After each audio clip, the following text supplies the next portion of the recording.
I'm Melissa. And I'm Eve. And together, we're Scrappysewandso.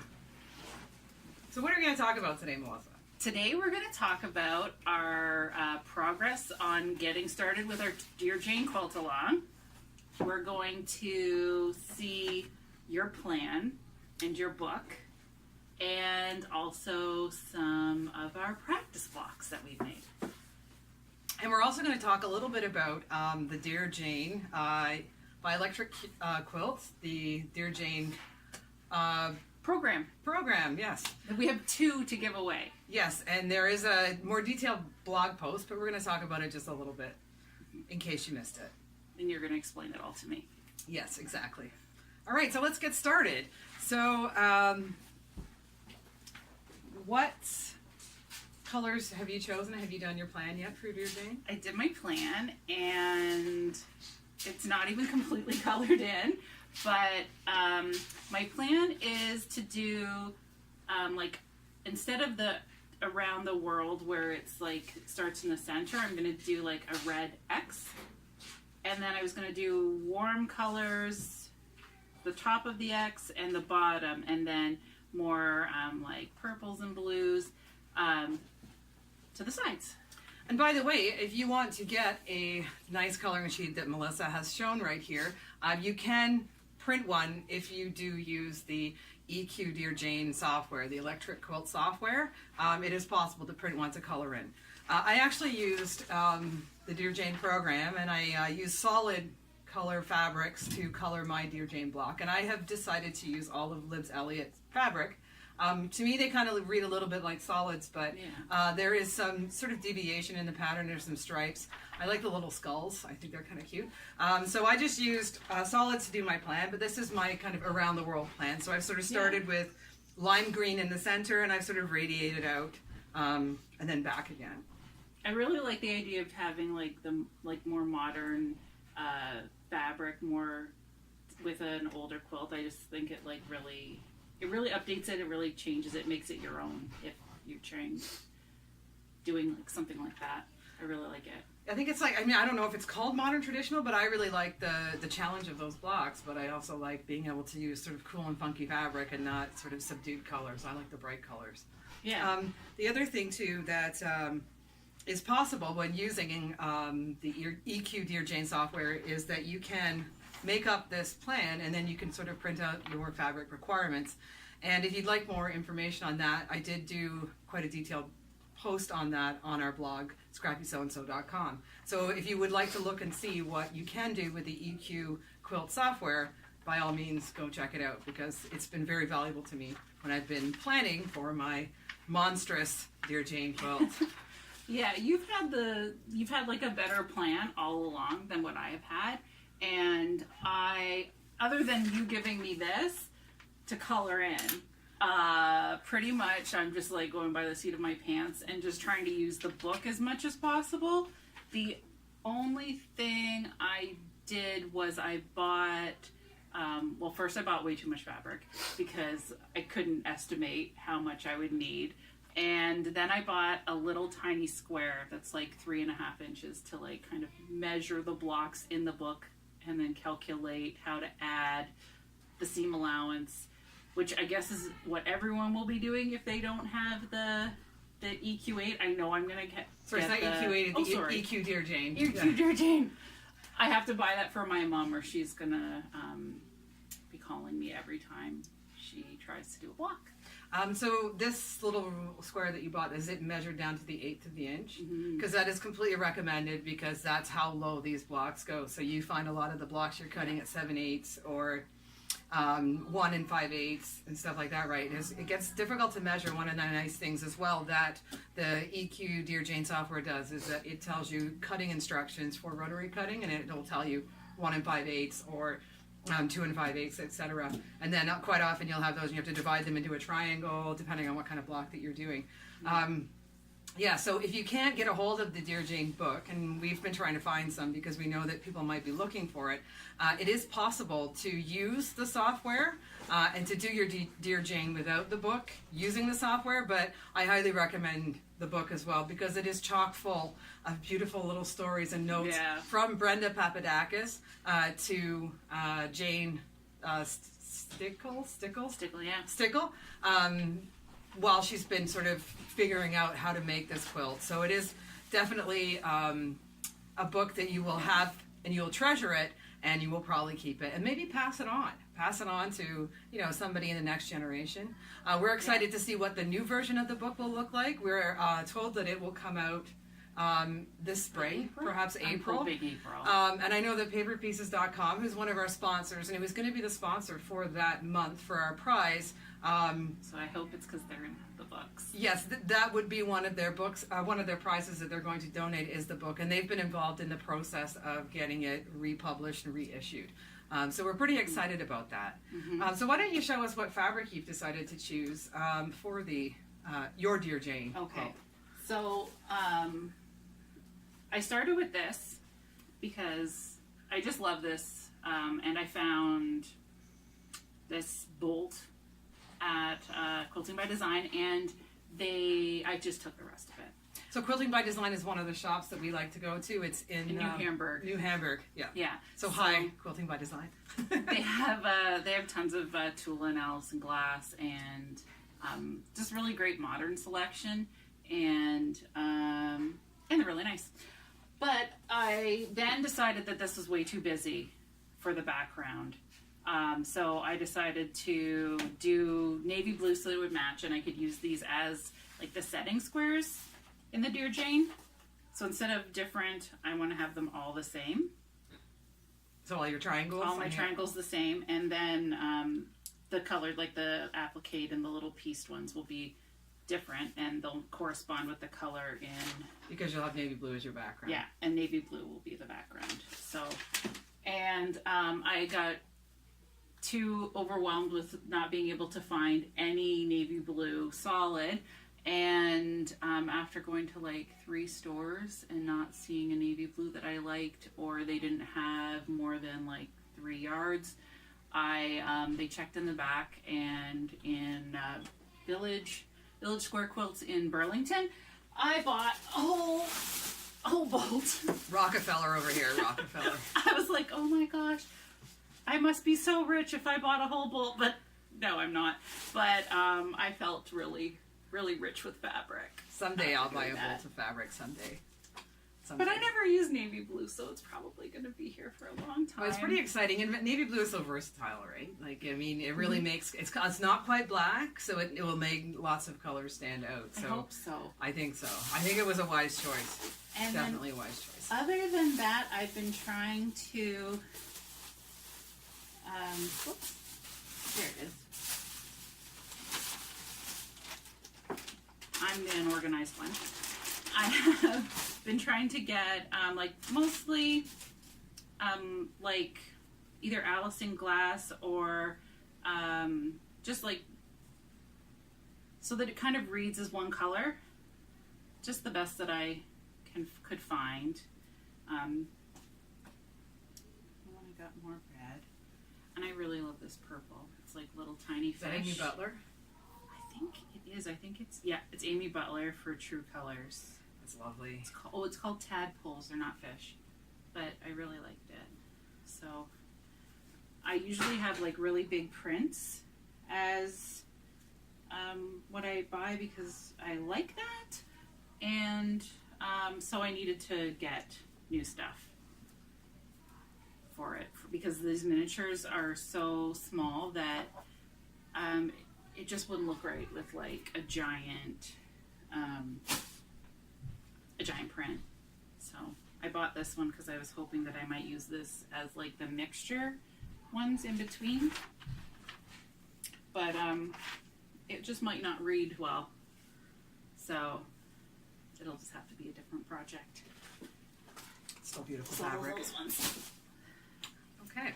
So I decided to use Libbs Elliott, and I tried to mostly stick with the mixed tape line. I did not bring my fabric with me today. I should have, but brought enough stuff. But I actually did bring some of my blocks that I started because springtime is a very busy time for me. As a teacher, I have marks and I have classes to plan for. And also, I usually do a little bit of pottery in the spring, and I think this will be the last year that I do pottery. Yeah, actually, that would be super. Here, I'll hold it up. Will it stick to that? Yeah, with the Okay, pins so here. let's try and get the name of the block as I'm putting it up so that we can. Okay, so this one is the block number 1. It's Pinwheel Gone Awry. I don't think. Oh, there's pins. Okay. It's called Pinwheel Gone Awry. I felt like I had gone awry when I was finished this block because it was quite challenging. Very little. I felt like I was all thumbs.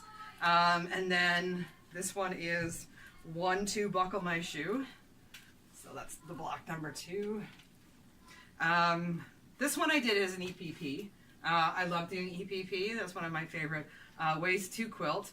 I did have to starch the hell out of it before I could say that it was finished. So again, and you can see that a lot of these are the mixed tape line. I did sort of throw in a little bit of Libs's older line called the Wild Side, just because I needed a little bit more variety in my colors. This one. Parts. Oh, sorry. So I didn't say this is the Hunter's Moon. I actually love that one because I love the circles and all that inside of it. This one is Courtney's Stethoscope. Yeah, it is as complicated as it looks. This one is Kathy's Campfire. Okay, lots of teeny tiny little flying geese there. Again, I've only been quilting for 2 years. Therefore, sometimes these are a stretch for me, but I love the growth that I think has come from doing this so far. So that's part of the reason why I'm super excited about doing this. So I skipped over one because it's Dad's plaid. I skipped over it because I'm still working on that one. That one I'm doing EPP. I like to sit and watch Netflix with my husband. And there we go. There's another one. This one made me think of you because it was Florence Nightingale. Melissa is a nurse in her other life. Okay. And so while I was making that, I thought of you. And it was actually a nice, easy block. So I'm like, Melissa would like that. Yeah, Melissa would like that. Okay, and then finally, this one nearly killed me. This one is Cabin Fever. As you can see, it's like a log cabin block. You start off with a teeny tiny square, and you build around it, and it took me forever. I think it took me a whole afternoon on one of my snow days that we just had in this past week, because we had some pretty rough, icy weather the last couple days. So those are all my blocks so far. I think you can see every color except for the green. I have a dark green that is what would go after this one, and that one you'll have to wait and see what it looks like. But yeah, so I'm going to go with that rainbow palette like I showed you in my EQ Dear Jane plan. And so I've been crossing them off as I go. You probably can't see that on the camera, but yeah, so I know where I'm at. That's great. I did do a couple practice blocks. I didn't bring those ones, but then I sort of really realized what I got myself into when I said, yes, let's do the Dear Jane. I did a couple practice blocks, and I just mostly picked scraps from my scrap bag, and I've only done 2. Actually, I did 3. I don't know where the other one's in here. But I did my needle turn applique, and I think you should try this one, needle turn applique, because it is way easier. Well, I have planned to do that one as EPP, and I've already got it cut out. But there is another one, the Bachelor's Buttons, which is part of the B row that I've prepped for needle turn applique. And when we're done filming the video, I think, and we start sewing, that's probably when I'll like whip it out and take advantage of Melissa's knowledge of needle turn applique, because quite often when we walk together, we talk about the tips that we use in order to help each other out in quilt, and Melissa has been a wealth of knowledge for me because Melissa's been quilting a lot longer, and it's all her fault that I'm quilting. Yeah, I'll take the blame because I'm just happy to have someone to talk to about it all the time, so that's good. My husband kind of tunes out when I talk about quilting, at least. I hope it's just quilting. Okay, so what else do we want to talk about today? So we've talked about our colors that we've chosen. We mentioned the electric quilt blog post, so go to the blog post to find out more information about how you can win one, because we have 2 to give away. One we'll give away on Instagram, and one we'll give away to the people that have signed up for the Dear Jane Quilts Along. So, which you can sign up for on the blog. Watch your inbox for that one, because we're going to send you an email, and it'll give you the details on how you can enter to win. And so far, how many people do we have? Should we talk about how many people we have? We have 58 people Plus us. So yeah, 60 that's people. 60 people. I know that doesn't sound like a lot compared to the, some people that are really well known that are doing this for their job and are like just really like have a ton of followers on Instagram and really are like doing it every single day. And we just can't do that because we have jobs, and that's not how we make our money. We're just doing it for fun. Exactly, and I feel like too that the Dear Jane is a serious commitment, and we've decided to do the Dear Jane Quilt Along for 18 months, and it doesn't really include February because we decided that for February we would just make it that you pick out your colors, you get ready, maybe clear off your to-do list for your quilter's planner, and get ready to go. So we'll start at March the 1st, and then for the beginning of March, we hope that people will start posting their 13 blocks for the A row. And those people that have already started the Dear Jane and sort of shoved it in the back of the closet in frustration or life got in the way, by all means, please join us and enter to win, because we're happy that you will be participating. And even if you didn't do them in the month of March, you can still enter them to win the prize for March. And hopefully we'll have more details about that soon. You just have to post your pictures on Instagram. Maybe you can post like a bunch of them together. Yeah, they should all be in one post, and then make sure in that one you picture, and then in one post, and you tag us. Yeah, but you can, as long as your account is public, yes, we can see it, and that's all you need to do to be eligible to win. And by signing up, it lets us know and send out emails before or to remind you to check Instagram if there is a special giveaway, which we're on the EQ Dear Jane is going to be our third giveaway. And then when you do post your 13 blocks, make sure you use the hashtag the Dear Jane Quilt Along 2019 and tag us at Scrappysewandso in your posts, and then we know that you've entered and you're good to go. So if you did the blocks 3 years ago, by all means, still put them in. Take a photo of them. They can be sashed, not sashed. It's totally up to you. I have a feeling I should sash as we go because I'll hate doing it later. But perhaps I won't get that time. So we'll see. We'll see what happens. We'll see. We're pretty flexible, right? Yeah. We're doing this for fun, and we want it to be fun for everyone. We want it to. We want to see everyone's blocks and really encourage ourselves to finish it and to get tips and hints from other people who have been quilting a lot longer than we have.